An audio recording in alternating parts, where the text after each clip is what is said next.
नमस्कार बच्चों, मैं सुरुचि सामरिया आपका ई कक्षा में स्वागत करती हूँ। आज आप मेरे साथ कक्षा 4 का हिंदी विषय पढ़ रहे हैं। बच्चों आओ सीखें भाग 2 आपकी पाठ्यपुस्तक का नाम है। आज आप मेरे साथ हिंदी विषय में पाठ 12 गोडावण के अभ्यास प्रश्न हल कर रहे हैं।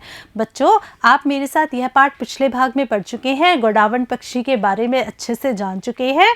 बच्चों यहाँ पर हम उस पाठ पर आधारित अभ्यास प्रश्नों को ही हल करेंगे। तो आइए देखते हैं हमारा पहला प्रश्न क्या है। गोडावण की ऊंचाई कितनी होती है? बच्चों यहाँ पर आपसे पूछा जा रहा है कि गोडावण पक्षी जो है उसकी ऊंचाई कितनी होती है। तो हम उत्तर में लिखेंगे गोडावण की ऊंचाई लगभग 1 मीटर होती है।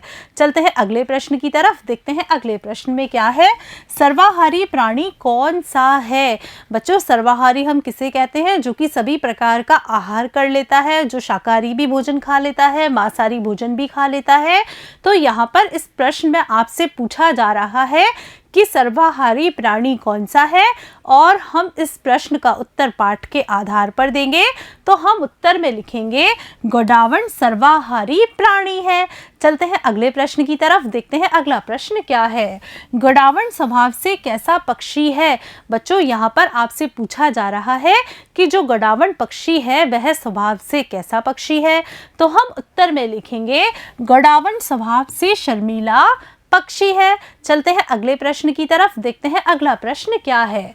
मादा गोडावण एक बार में कितने अंडे देती है?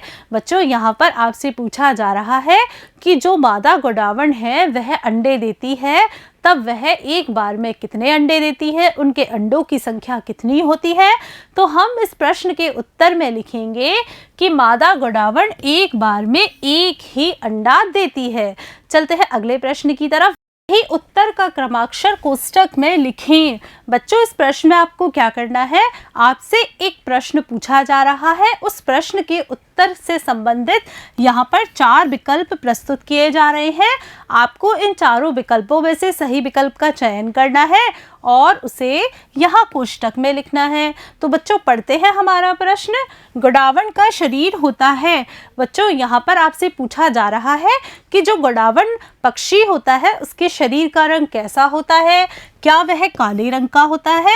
नहीं बच्चों, काला रंग तो कोयल का होता है और कौवे का होता है। क्या वह हरे रंग का होता है? नहीं बच्चों, हरे रंग का तो तोता होता है। क्या वह नीले रंग का होता है? नहीं बच्चों, नीला रंग का तो नीलकंठ पक्षी होता है। यह भी हमारा उत्तर नहीं है। बच्चों गोडावण पक्षी के शरीर का रंग भूरा होता है, यह सही उत्तर है।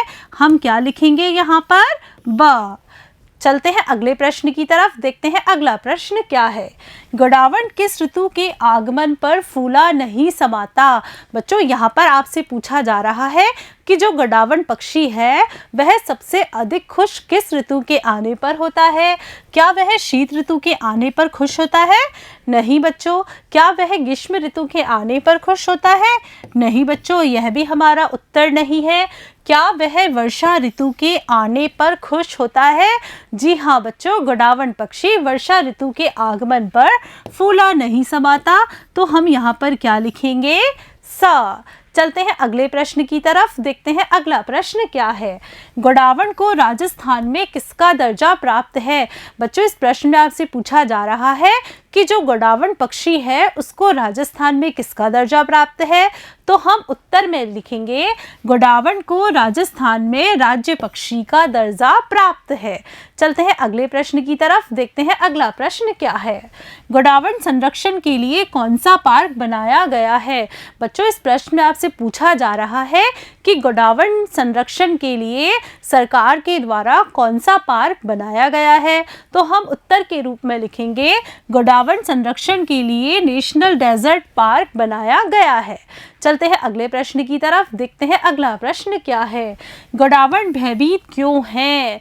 बच्चों आपने पाठ बहुत ही ध्यानपूर्वक पढ़ा है।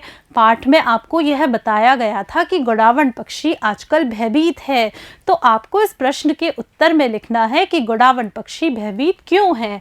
तो देखिए हम लिखेंगे, खेती में कीटनाशकों का प्रयोग होने से गोडावण को खाने के लिए मिलने वाला दाना जहरीला हो जाता है एवं पत्थरों की खुदाई के लिए खदानों में होने वाले ब्लास्ट से भी गोडावण बहुत भयभीत है। चलते हैं अगले प्रश्न की तरफ, देखते हैं अगला प्रश्न क्या है। इस पाठ में सुंदर, गर्दन, 15 महाराष्ट्र शब्द आए हैं। इनमें रै को अलग अलग तरह से लिखा गया है। उपर्युक्त शब्दों में रै के प्रकार। बच्चों ये जो सारे शब्द हैं ये यहाँ लिखे हुए हैं। इन शब्दों में रै का प्रयोग किया गया है, लेकिन इन चारों शब्दों में रै अलग अलग तरह से आया है। देखिए सुंदर में रै पूरी तरह से आया है और इस तरह से लिखा गया है।